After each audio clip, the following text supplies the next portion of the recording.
In February 2010, off the coast of British Columbia, two forensic scientists lowered a dead pig into water, so deep that sunlight never reaches it. 300 meters down, they set it on the ocean floor beneath a camera and settled in to watch it slowly decompose over weeks. That was the plan. But within hours, something found the carcass in the dark. Something the researchers had not accounted for, moving faster and arriving in far greater numbers than anyone expected. What that camera recorded didn't just ruin the experiment. It forced them to tear the entire thing apart and rebuild it from scratch. Why they used a pig. But before we get to what that camera caught, you need to understand the setup, because it's the only reason any of this was possible. Anderson and Bell, forensic scientists at Simon Fraser University, don't just toss the carcass overboard. They strap it to a metal grate, weight it down so the current can't drag it, and use a remotely operated vehicle to lower it into the dark and place it on the seafloor directly under a fixed camera. Then they go back to shore, open their laptops, and wait. That distance is everything. The fact that they can watch every second of this without ever getting in the water is the only thing that makes the experiment survivable, because you cannot drop a human body into the ocean for science. And that, right there, is the whole problem they were trying to crack. Anderson and Bell study decomposition. Their entire job is reading a body after death and working backward. How long has it been gone, based on what nature has done to it? On land, that science is airtight. Insects arrive in waves you can set a clock to. Bacteria follow a known timeline. Hand a forensic investigator a body in a forest, and they can estimate the time of death. The post-mortem interval. Inside a reasonable window, because people have spent decades documenting every single hour of it. The ocean is a black hole. Bodies get pulled out of the water constantly, and nobody has a real framework for what happened to them down there. How fast did it break down? What fed on it? Those injuries? Did a scavenger do that, or did a person do that, before the body ever went in the water? Nobody knew. And here's the part that keeps forensic scientists awake. Without knowing, you cannot tell an accident from a murder, so they needed a stand-in. Something legal. Something close enough to a human body that the ocean would treat it the same way. A pig, similar torso size, similar skin with almost no hair, the same gut bacteria that drives decomposition from the inside out. If you want to know what the deep ocean does to a person, a pig is the most honest answer you're allowed to have. And they didn't start at 300 meters. They started shallower. Even the shallow version showed them something they were not ready to see. The first experiment. The first carcasses went down in Saanich Inlet near Vancouver Island, about 100 meters deep. Each pig placed under a camera wired into Ocean Networks Canada's Venus Observatory. And this is not some action cam zip-tied to a rock. Venus is a permanent underwater research station. Live video, chemical sensors, instruments reading oxygen, salinity, temperature, pressure in real time. Anderson and Bell could sit at home, anywhere on Earth, and watch the ocean floor 24 hours a day. At first, what they saw was grim but ordinary. Dungeness crabs, squat lobsters, spot shrimp. They showed up fast and got to work, crowding the orifices in any open wound, tearing away tissue piece by piece. Week after week, the carcass shrank. Textbook. And then, on day 2 of one deployment, the footage jumped. A huge chunk of the pig's hindquarters was simply gone, torn away in what looked like a single enormous bite. The shape of the wound, the size of it. It pointed to one animal, a blunt-nosed 6-gill shark, one of the largest predators in the Pacific, up to 5 meters long, and a genuine deep-water ghost. Most sharks have 5 gill slits. This one has 6. A body plan it shares with lineages that were already ancient before the first dinosaur drew breath. It lives in the deep and rises only in darkness. You could spend your whole life on that coast and never once see one. That single bite rewrote everything on the seafloor. It ripped the carcass wide open, and every scavenger in range abandoned the natural entry points and swarmed. The gash the shark had made. One bite from a 6-gill restructured the entire feeding order on the ocean floor. And if that's the kind of thing that gets your pulse up, one animal you will never see quietly running the entire food chain in the dark, do me a favor and hit subscribe right now. Because I'm about to tell you what happened when they took this exact setup and dropped it 4 times deeper. And this is where it stops being a study and turns into something else. Anderson and Bell looked at that footage and didn't feel finished. They felt like they'd been standing in the shallow end. So they decided to go deeper. Literally. 300 meters down. They moved the whole operation to the Strait of Georgia, 300 meters down, past 200 meters, where the last of the blue light gives out and never returns, into permanent dark and a cold so steady it doesn't even notice the seasons. Watch the descent on the feed, and you can see it happen. The water going from green to gray to a black that swallows the lights and hands nothing back. This is a place your body was never built to go, and they were lowering a body into it on purpose. And this is where things went sideways. The plan was simple. Set the carcass on the bottom and let the camera document a slow, patient decomposition over weeks. That is not what they got. 8 hours. That's all it took. Picture Anderson and Bell at their laptops, coffee going cold, expecting nothing but the same slow creep of crabs, the kind of feed you can look away from, check on later, let run in a background tab. And instead, a blunt-nosed six-gill slides into frame, then a second, then a third. Multiple six-gill sharks converge on that pig and take it apart so fast the cameras barely capture anything usable. And there is nothing they can do. No boat to send, no way to intervene. 300 meters of black water between them and it. They just sit there and watch it happen on the screen. The whole experiment coming undone in real time. Weeks of planning, gone before the end of a single workday. Not because a single thing broke, but because they had badly underestimated what was already down there, waiting, hungry. At 100 meters, one shark had reshaped the feeding order. At 300, the sharks just took the whole thing. So they went back to the drawing board. And the redesign they came up with is what finally let them see the real monster of this story. It wasn't the sharks, the swarm. This time they built a platform with two pigs side by side, one left fully exposed on the open seafloor, the other locked inside a barred cage, strong enough to keep the sharks out, but with gaps wide enough that smaller things, crabs and invertebrates, could still slip in and feed. Camera overhead, chemical sensors ringed around it. Whatever came next, they would catch it from every angle. What came next was not the sharks. Within minutes of the pig touching bottom, the water around it started to move, thousands of tiny bodies pouring in out of the dark. Lycion acid amphipods, pale, translucent, barely a centimeter each. One of them is nothing. You could hold 100 in your palm and feel almost nothing at all. Together, they are one of the most efficient flesh-stripping machines on this planet. The footage is hard to look at. The pig vanishes under a living carpet, a writhing blanket of amphipods covering every square centimeter of skin. The whole surface of the body shivering and rippling like it's somehow breathing again. Spot shrimp try to muscle in and can't. The swarm is so dense it physically shoulders them out. These things didn't just outcompete the bigger scavengers. They erased them from the scene. And this time, Anderson and Bell weren't watching a disaster undo their work. They were watching the answer they'd come all this way for, and it was so much faster and so much hungrier than anything they'd braced for.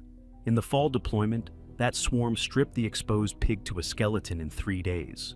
3 days, and there was nothing left but bone. In the spring, it took 4.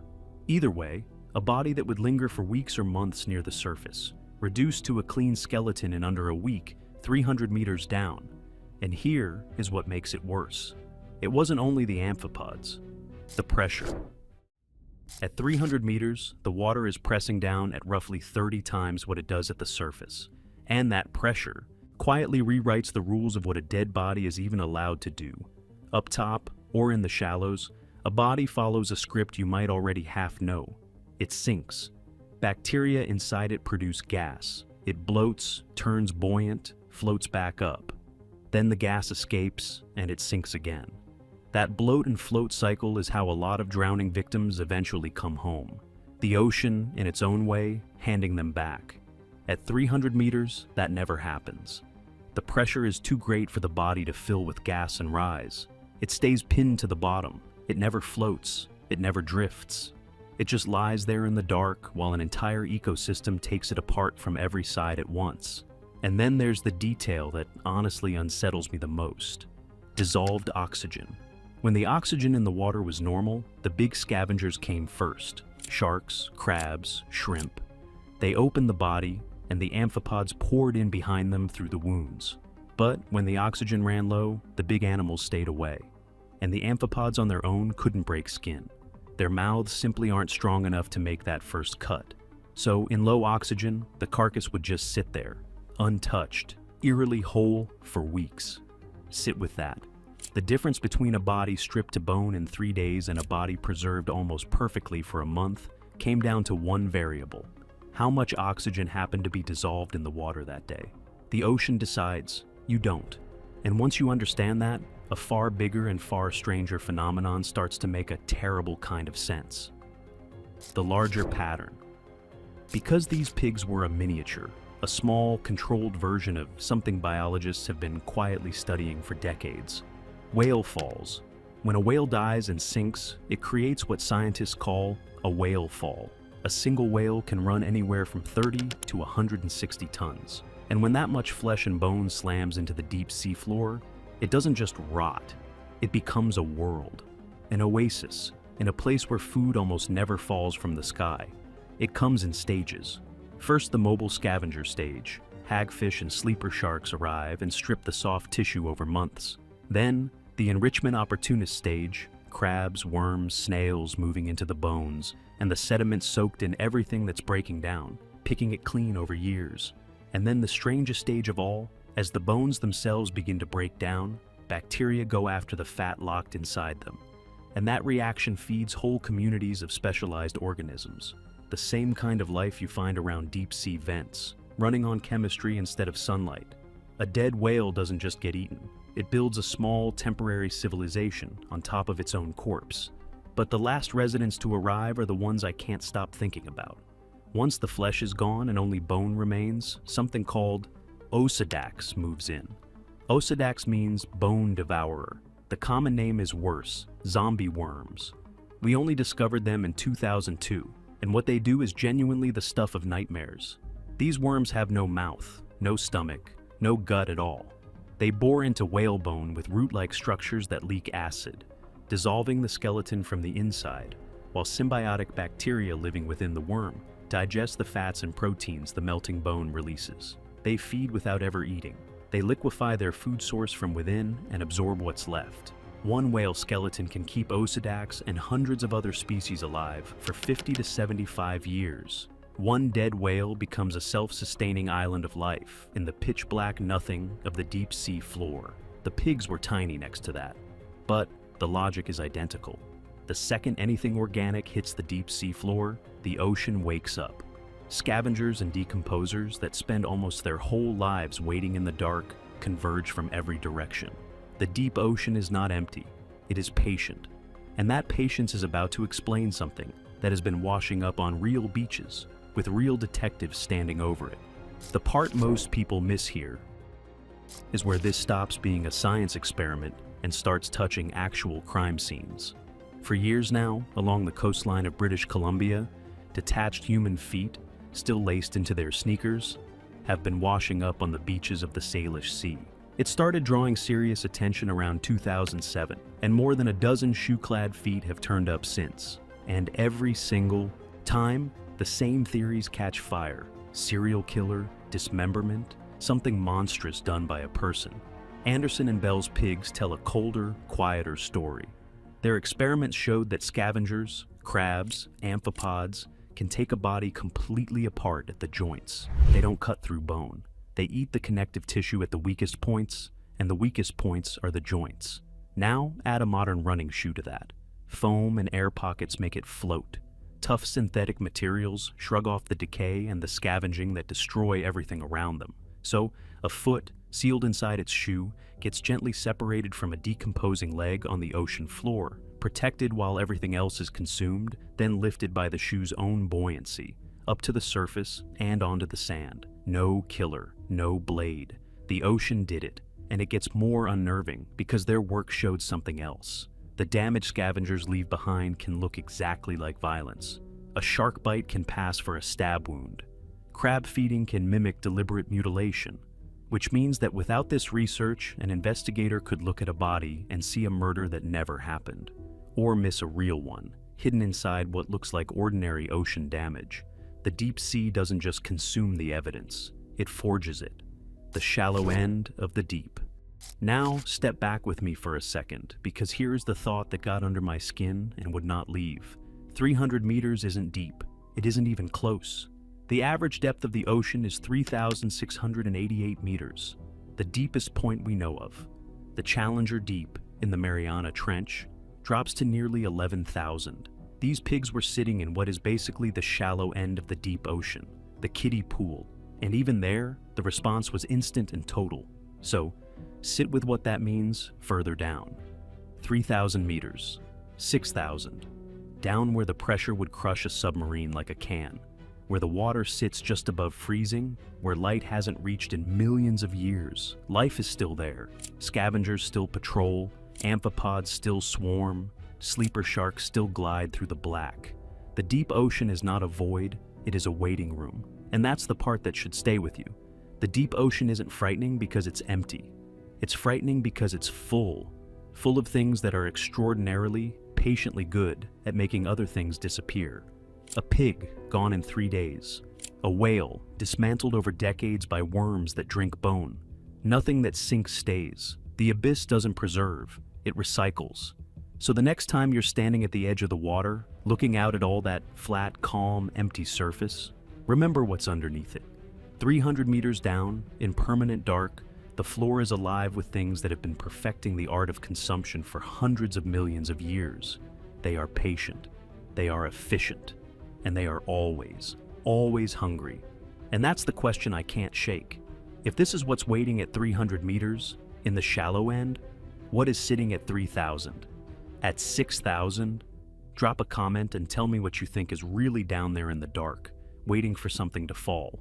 I read them, and honestly, the theories you people come up with are half the reason I make these.